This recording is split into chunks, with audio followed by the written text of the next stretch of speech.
In this video, we're going to be taking a look at all the best LEGO ideas sets that were never approved. If you don't know how ideas works, here's a quick rundown. People submit designs, and when they reach 10,000 supporters, the LEGO group reviews them and sees if they want to make them into a real set. If they are selected, they then become real sets, and that's how the Viking Village set, the Barracuda Bay set, and so many more were created. Here are some of my top picks that were never made. Starting with this one right here. This is the Stilt House, and it features a great design.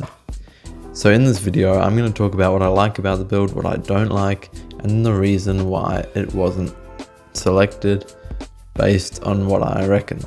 I probably won't be accurate in my guesses, but I'm going to take a guess anyway. So let's get right into it. This build features a 32 by 32 base plate, pretty much covered in 1 by 2 transparent blue tiles, creating an ocean. We have a few flex tubes creating a house on stilts. The house looks great, and it's a very nice build. On this rock, I can't quite tell what's happening, but it looks like some sort of bird, perhaps a seagull. But I'm not sure why the builder didn't just use a normal seagull and put it on there. For the top of the chimney, we can see a Chinese hat. And on the roof, we can see a lot of these 1 by 2 medium nougat tiles have been added by not quite connecting them properly.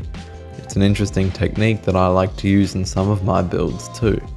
We've also got an old style backpack, as well as one of those new sacks added to the build, adding some cargo, and a ladder featuring what looks like it could be elastics holding these struts in place.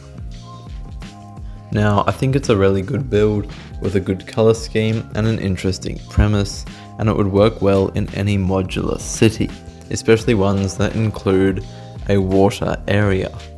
However, I think there are a few reasons it weren't picked. Firstly, there are a lot of illegal building techniques, like the roof and the ladder, this rock presumably, all these things that aren't really attached, and a lot more. Now, I know LEGO does accept things with illegal building techniques and remove the illegal building techniques in the design process, but a lot of this build relies on these techniques, such as these stilts not being connected properly to the other stilts. The other thing is, I don't know how secure this build would be. The whole thing is held up with 5 or 6 flex tubes, and the whole point of flex tubes is that they flex, meaning this build would sway around as you carried it and would likely fall apart. A lot of it is loose or not attached, and I don't think LEGO would have wanted to tackle the task of turning this into a suitable model. The other thing is, this is a whole base plate for what is actually quite a small build, so if they did accept it, they'd have to change a lot of things about it. Of course, these are just my guesses. I have no clue why they actually didn't accept it. This is just my speculation. Next, we have another waterfront property. This one is called the Lake House and features another small house with a small boat on some water. This is a digital build, meaning it was designed on a computer, but I think it still is quite nice. I think the problem is, for this one, this is just a house. And in the end, not a lot of people buy houses for the sake of them being houses at the LEGO store. The only recent houses they've really released are either small ones in LEGO City or branded houses associated with certain brands, such as the Sanderson Sisters Cottage, which was in fact a LEGO Ideas set. Here's another interesting build called the Summit Station. This one features one of those small monorail things going up and down on the side, with a cabin and some rock work. I think this would have been quite a large build, even though it was done digitally, and thus would have been quite expensive, with most of the build, about 3/4 I'd say, being building up this mountain, which isn't particularly fun nor exciting. However, this small, I believe it's called a funicular, up the side is a great part of the build, and it's a bit of a shame that this one wasn't made into a real set. But either way, it lives on as a mock and in this video. Next we have the Working River Rapids ride, in which it looks like these small boats traverse the track on a small rail. And I'm guessing there are a lot of Technic parts underneath and a chain link system that runs through here, pulling the boats along. I think it's a very clever idea, and it was executed really well. We've got a lot of animals and logs too, and some of those dark greens, small trees scattered throughout. A lot of the smooth rocks have been added around, and a lot of snot techniques. And with 1,000 comments on this build, it's no wonder people liked it, but it's unfortunate it wasn't made. Next we have Bob Ross, The Joy of Painting, named after the TV show of the same name. Here we can see a small build. We've got the great man himself next to a small printed tile of the build. And then, of course, one of his typical landscapes with mountains in the background and a lake in front. I'm not sure what the appeal would have been to a lot of people for this one that aren't art fans or Lego fans. So perhaps that's the reason this build wasn't made into a real set, but either way, it's a great mock and a good tribute to Bob Ross. Next we have a Bluey house, and as an Australian I couldn't help but include it in this list. We've got some brick built characters which I'm not sure if I'm a fan of, but the house itself is pretty good, and I particularly like the red roof all tiled off, making use of wedge plates and those 45-degree tiles to create a clean build. For this one, I think the reason why it wasn't accepted as a real Lego build is because Lego did in fact release a Bluey set soon after this as a Duplo set. So it's no wonder they didn't want a Lego system set when they were planning a Duplo set all along. Moving on, we've got some book nooks. There have been a lot of book nooks and bookend submissions on Lego ideas, and presumably a lot of them would have hit 10,000 supporters, but this one is a particularly good one.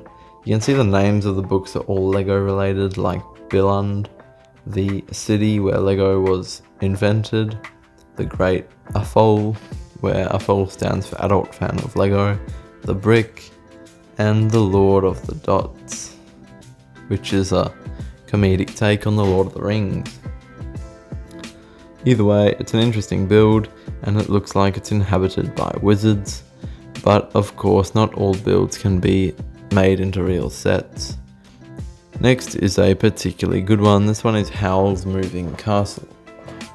We've got a lot of builds here and a lot of small pieces, and I'm guessing this build would have fallen apart pretty easily in real life, but that all would have changed if this had been made into a real Lego set and the designers would have structurally solidified it.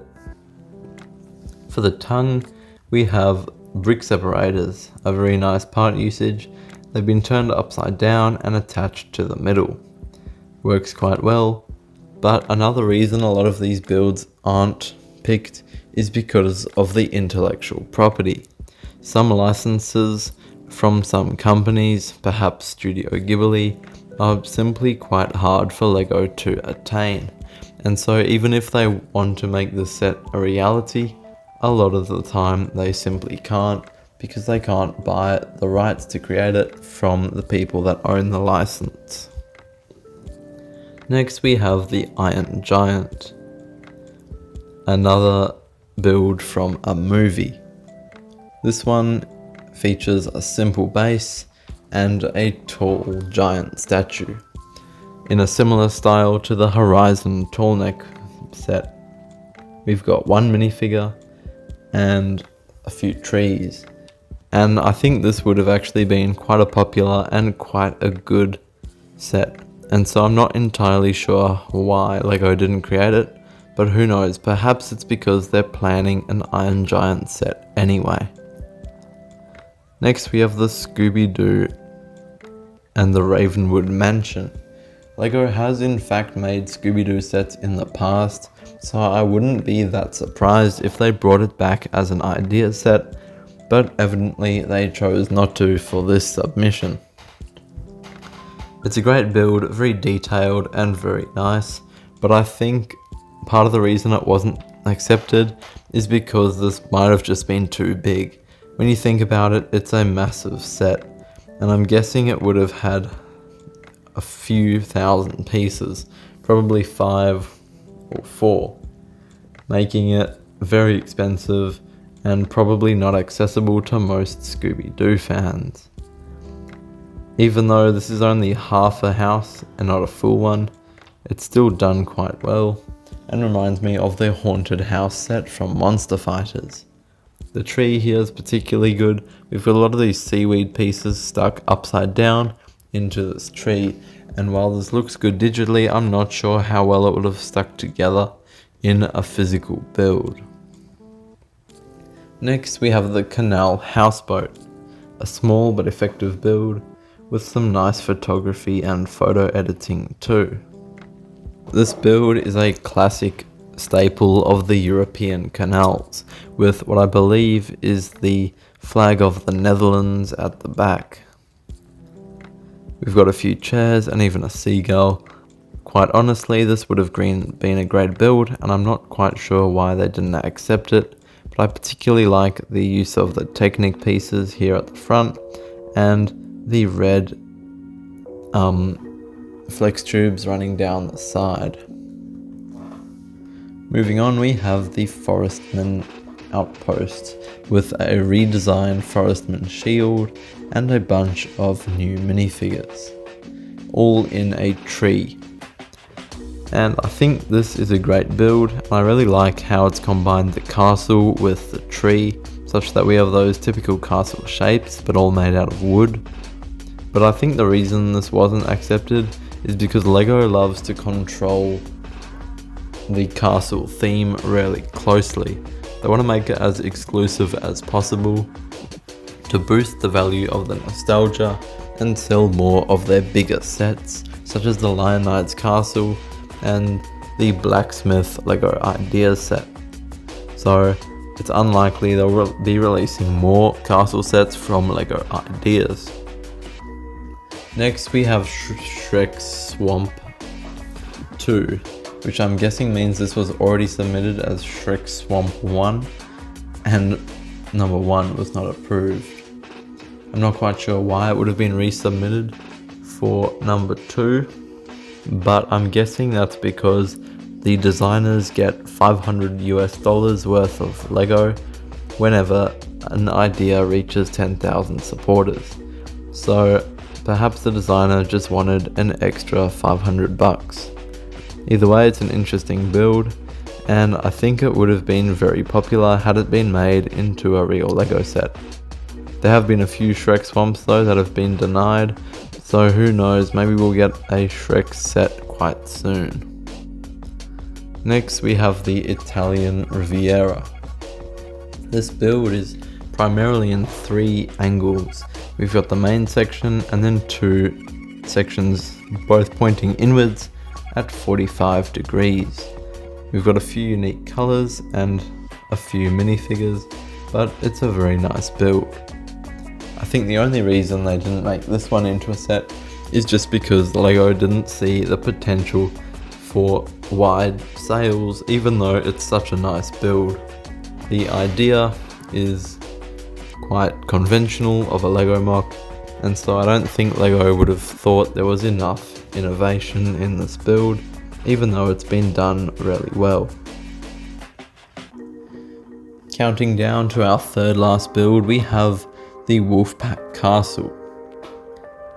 Fans have been wanting a return of the Wolfpack Knights for a long time, but perhaps because LEGO knew they would be putting it in a collectible minifigure and in the medieval town square set, they did not want a Wolfpack castle.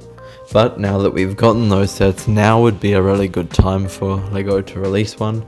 So perhaps they will in the next few months or years. Next we have the Sequoia Tree Trail. A very tall build with a lot of side builds. For me, the reason why they didn't pick this is quite obvious, even if I might not be correct. This build is so tall compared to a minifigure and not particularly wide that I think it would fall over really easily. And the whole premise of making a really tall tree means that it has to be really tall, even in the final design, meaning that it's always going to be untrustworthy and will likely fall over. Perhaps not though, perhaps there are other reasons this wasn't accepted, but I guess we can only speculate. For the final build we have Wallace and Gromit.